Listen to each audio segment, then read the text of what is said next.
Dans cette vidéo, nous allons voir un certain nombre de petites astuces pour faire ce qu'on appelle le calcul réfléchi.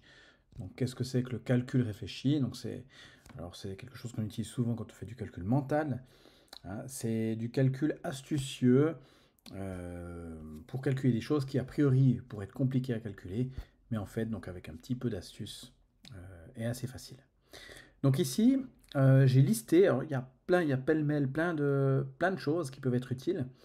Je commence avec une première propriété qui est l'utilisation de la commutativité et de l'associativité. Alors qu'est-ce que c'est que ces propriétés? Donc c'est des propriétés de, disons, l'addition et la multiplication. Je ne vais pas rentrer en détail parce que ce qui m'intéresse, c'est pas tant que vous sachiez ce que c'est ces propriétés, mais comment on peut les utiliser pour calculer plus rapidement. Alors juste deux mots quand même. La commutativité, c'est le fait de faire un calcul dans l'ordre qu'on veut. Par exemple, 4 fois 3, c'est la même chose que 3 fois 4. Donc la multiplication est commutative. L'addition aussi. Ça, c'est pour la commutativité. Maintenant, l'associativité, c'est le fait de pouvoir faire un calcul dans l'ordre qu'on veut. Qu'est-ce que j'entends par là? Si je vous dis de faire 4 plus 3 plus 5, on peut d'abord faire 4 plus 3 et le résultat plus 5, ou on peut d'abord faire 3 plus 5 et ensuite faire 4 plus le résultat. Donc ça, c'est l'associativité. Si on combine l'associativité et la commutativité, ça nous permet de faire, donc, par exemple, comme c'est le cas dans le premier exemple pour les multiplications, les calculs dans l'ordre qu'on veut. Donc ici, si je vous demande de faire 4 fois 18 fois 25, 4 fois 18, pas facile, puis après le résultat fois 25, ouf. Par contre, si je suis un petit peu astucieux, puis que je me dis, ah, mais je vais déjà faire 4 fois 25, ça fait 100. Et puis maintenant, je peux faire facilement 100 fois 18, ça fait 1800. Deuxième exemple. Alors ici, j'ai un mélange d'addition et de soustraction. Alors attention avec la soustraction, hein, je dois bien prendre le moins avec, hein, je ne dois pas transformer en plus ou je ne sais quoi. Mais ce que je peux faire ici, si je veux faire cette somme finalement de manière astucieuse, je vais regrouper les termes qui vont bien ensemble. Par exemple, 8,8 et puis 1,2, ça va bien ensemble, ça se combine bien, ça s'emboîte bien, ça fait pile 10. Et puis si je regarde ce qui reste, 5,6 moins 1,6, ben, ça fait pile 4. Donc le résultat est 15. Et 14, pardon. Voilà pour cette première astuce, hein, quelque chose qu'on utilise couramment, de faire les choses dans le bon ordre, hein, l'ordre qui nous arrange. Deuxième chose, moins évidente celle-là, c'est la distributivité, une utilisation de la distributivité. Alors qu'est-ce que c'est que la distributivité? J'ai pas envie de l'écrire, je veux plutôt vous montrer intuitivement comment on peut comprendre ça. Alors voici un premier calcul assez compliqué, 7,1 fois 6 plus 7,1 fois 4. Bon, je remarque qu'il y a plusieurs fois 7,1. Alors, je dis toujours, combien y a-t-il de fois 7,1? Alors, si on regarde uniquement ici, il y a déjà 6 fois 7,1. Et puis, si je regarde là, il y a 4 fois 7,1. Donc, au total, j'ai combien de fois 7,1? Ben, je l'ai 10 fois. Hein, parce que j'ai vu 7,1 là, 7,1 là, il y a 6 fois là, 4 fois là, et donc au total, il y a 10 fois. Hein, si je remplace 7,1 par des pommes, j'ai 6 pommes plus 4 pommes, ben, ça fait 10 pommes. Et ça me permet de faire le calcul simplement, parce que 10 fois 7,1, ça fait 71.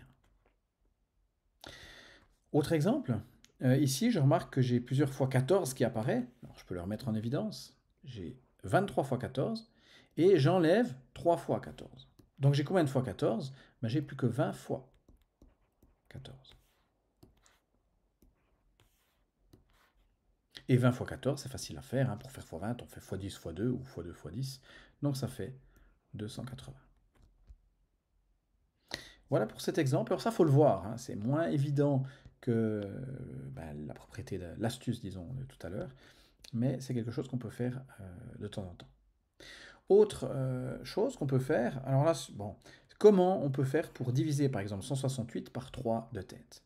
Alors je vais écrire le développement, mais évidemment c'est quelque chose qu'on peut faire de tête. Alors déjà, est-ce que je peux diviser par 3, hein? Ça c'est souvent une question que les élèves confondent. Est-ce qu'on peut ou bien qu'est-ce que ça donne? Alors est-ce qu'on peut? Alors peu importe, je demande de le faire. Mais ici, on peut parce que si je fais 1 plus 6 plus 8, hein, ça fait 15. Et 15 est un multiple de 3, hein. Il s'agit du critère de divisibilité par 3.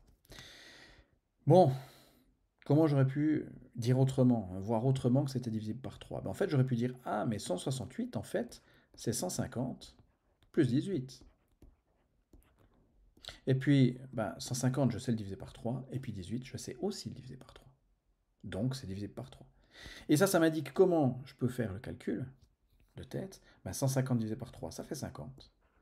Et puis 18 divisé par 3, ça fait 6. Donc au total, ça fait 56. Bon, ça c'est un principe qu'on utilise très souvent pour diviser des grands nombres, aussi pour multiplier d'ailleurs. C'est donc de décomposer les nombres en plusieurs parties, plus faciles à diviser.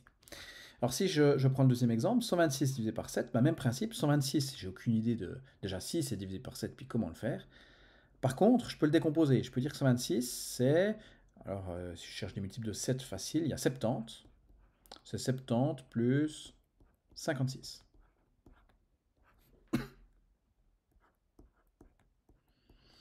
« 70, je sais le diviser par 7. 56 aussi, c'est parfait. 70 divisé par 7, ça fait 10. Et puis 56 divisé par 7, ça fait 8. Donc au total, ça fait 18. Et j'ai donc réussi à faire ma division. Voilà pour cette astuce. Astuce suivante, comment je fais pour multiplier ou diviser par une puissance de 10? Alors, une puissance de 10, alors 10 puissance, 10 puissance, allez, 2, c'est 100, 10 puissance 3, c'est 1000, 10 puissance 4, ce serait 10 000, je pourrais monter encore, hein. Mais 10 puissance 1, c'est 10, 10 puissance 0, c'est 1, puis si je fais dans les négatifs, les puissances négatives de 10, ça serait 0,1, 0,01, etc. Donc bref, ce n'est pas tellement les puissances qui m'intéressent, c'est le fait de savoir comment faire si je dois, comme dans le premier exemple, diviser un nombre par 10. Alors bon, diviser par 10 c'est facile, j'espère. On doit simplement décaler la virgule, donc de toute façon, c'est écrit ici, de toute façon, je vais juste déplacer les virgules. Donc ici, si je veux diviser par 10, je dois décaler la virgule, donc ça fait 0,62. Alors il faut juste la décaler dans le bon sens. Maintenant, si je veux faire x 100, pour donner un deuxième exemple, je dois décaler la virgule cette fois-ci de 2 rangs, puisqu'il y a 2 zéros, dans le bon sens, ça va donner un nombre plus grand, donc ça fera, alors si je décale de 1 rang, ça fait déjà 531, et si je décale encore d'un rang, je vais rajouter un 0, ça fait 5310. Maintenant, comment diviser par, plus méchant, 0,1? Alors là, je vous déconseille fortement d'essayer de le faire. Diviser par 0,1, on va sûrement aller dans le mauvais sens. Donc moi, ce que je vous conseille, c'est de transformer ça, en fait, divisé par 0,1, c'est la même chose que fois 10. Je peux changer le divisé en un fois, à condition de changer le... Et ça, c'est 10 puissance moins 1, en 10 puissance 1. Donc en fait, ce qu'il faut retenir, si vous ne maîtrisez pas trop les puissances, c'est que divisé par 0,1, c'est la même chose que fois 10. Et puis maintenant, fois 10, on sait faire, on décale la virgule, ça fait 470. Alors on peut faire plein de variantes de ceci. Donc par exemple, le suivant, 8,4 fois 0,001. Nouveau, ne travaillez pas avec des horreurs pareilles, on va transformer ça. Donc plutôt que multiplier, je vais diviser. Et puis ici, il y a 2 zéros, pardon, il y a 3 zéros, donc divisé par 1000. Et 8,4 divisé par 1000, donc on va décaler la virgule de 3 rangs dans le bon sens, on va essayer de ne pas se planter. 0,0, alors je peux essayer ça déjà, et je vérifie. 1, je décale de 1, 2, 3 rangs, 8,4, c'est bien correct.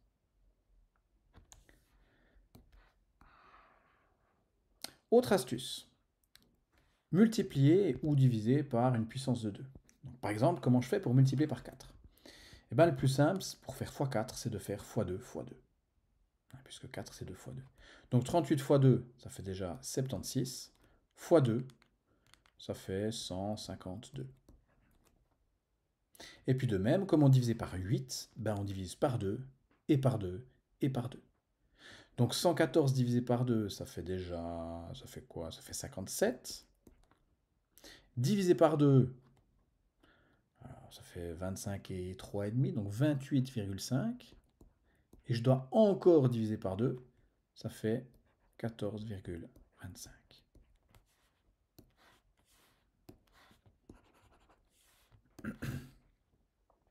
Voilà. Si je voulais faire x16, je devrais faire x2, x2, x2, x2.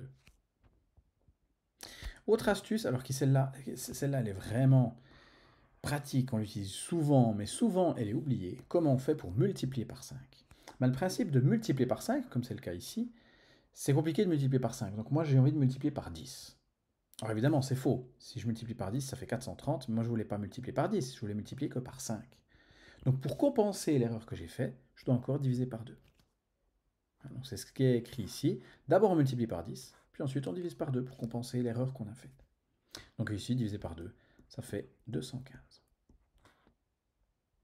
De même, à l'inverse, si je veux diviser par 5, de nouveau, je vais diviser par 10. Donc ça fait 53,1. Divisé par 10, je sais faire, on décale la virgule. Mais j'ai trop divisé, donc pour compenser, je dois faire fois 2.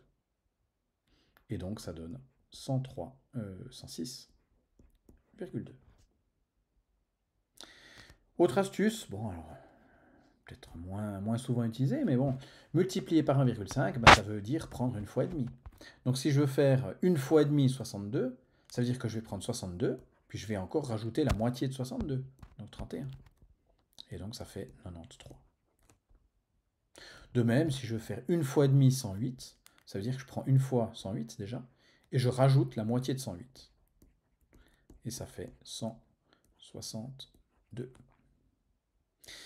Je ne l'ai pas écrit, mais je pourrais rajouter encore comment on fait pour multiplier par 2,5, par 2,5 par exemple. Donc si je prends, je sais pas, 60 fois 2,5, ça veut dire que je prends 2 fois 60, donc ça fait 120, et puis je rajoute la moitié de 60, donc 30, et ça ferait 150. Voilà, donc on peut faire encore plein de variantes de ce principe-là. Voilà, et puis encore 2-3 petites astuces, alors encore plus pêle-mêle que tout à l'heure. Alors ça c'est quelque chose que vous avez vu ou que vous verrez, selon où vous en êtes dans votre scolarité.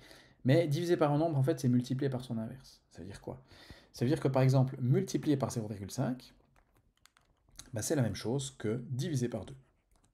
Parce que 2 est l'inverse de 0,5. Bon, alors si ces questions d'inverse sont encore pas claires, elles le deviendront plus tard. Donc ça peut être quelque chose qu'on apprend simplement par cœur.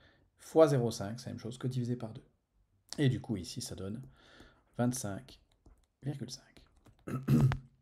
De même, l'inverse, diviser par 0,5, qu'est-ce que ça veut dire diviser par 0,5? Ça revient au même que de faire fois 2. Et donc ici, ça donne 70.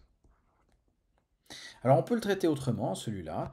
On peut dire, ça veut dire quoi diviser? Ça veut dire combien de fois je mets 0,5 dans 35. Alors combien de fois je mets 0,5 dans 35? Déjà, je le mets 2 fois dans 1. Et donc dans 35, je le mets 2 fois 35. Donc 70. Autre chose, certains peuvent peut-être s'étonner, puis c'était déjà le cas dans certains calculs plus hauts, mais qu'un nombre fois un autre, le résultat soit plus petit que le premier nombre. 51 fois quelque chose, c'est plus petit que 51, c'est quand même bizarre ça. Parce qu'on a l'habitude, 51, de le multiplier par un grand nombre, par exemple fois 3. Donc là, effectivement, il est plus grand. Mais si je le divise par un nombre plus petit que 1, le résultat peut effectivement être plus petit que 1. Donc c'est pas quelque chose qui doit choquer. En tout cas, c'est quelque chose qui est tout à fait normal. Voilà, dernier exemple, enfin deux derniers exemples avec 0,2. Alors, multiplier par 0,2, c'est la même chose que diviser par 5. Alors, de nouveau, soit on le sait, soit je vais vous expliquer comment on peut faire ça d'autre. Mais dans tous les cas, diviser par 5, ah mince, comment je fais pour diviser par 5? Je me souviens, diviser par 5, je divise par 10, donc ça fait 4,8.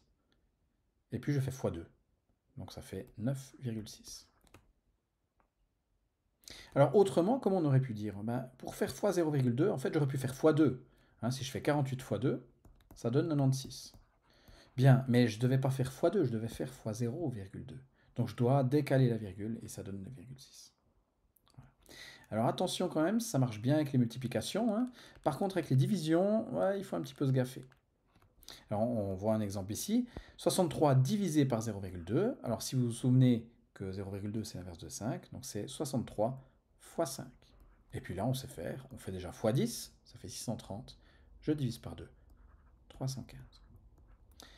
Voilà, si vous voulez faire autrement avec 0,2, sachant que 0,2 c'est 2 divisé par 10, donc je vais déjà faire, attention je dois diviser, c'est là qu'il ne faut pas se mélanger les pinceaux, je dois diviser déjà par 2, donc ça ferait 31,5. Puis comme c'est pas par 2 mais par 0,2, c'est là qu'il faut aller dans le bon sens. Je dois pas diviser par 10 mais multiplier par 10. Donc ça fait pas 31,5 mais 315. Alors, c'est un petit peu plus délicat hein, pour les divisions. Pour les multiplications, ça va encore, mais pour les divisions, ça devient un petit peu compliqué. Voilà.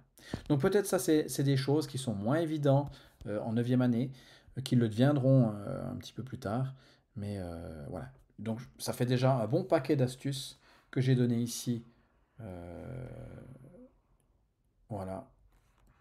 Déjà, si vous savez faire tout le reste, c'est déjà très bien pour faire du calcul mental. Et puis si vraiment, il ne faut pas oublier qu'on peut toujours faire du calcul en colonne, hein, ou à moitié en colonne, à moitié de tête, en sachant comment on fait des calculs en colonne quand il y a des virgules, et puis faire ça de tête, et puis ça nous permet de trouver certains résultats.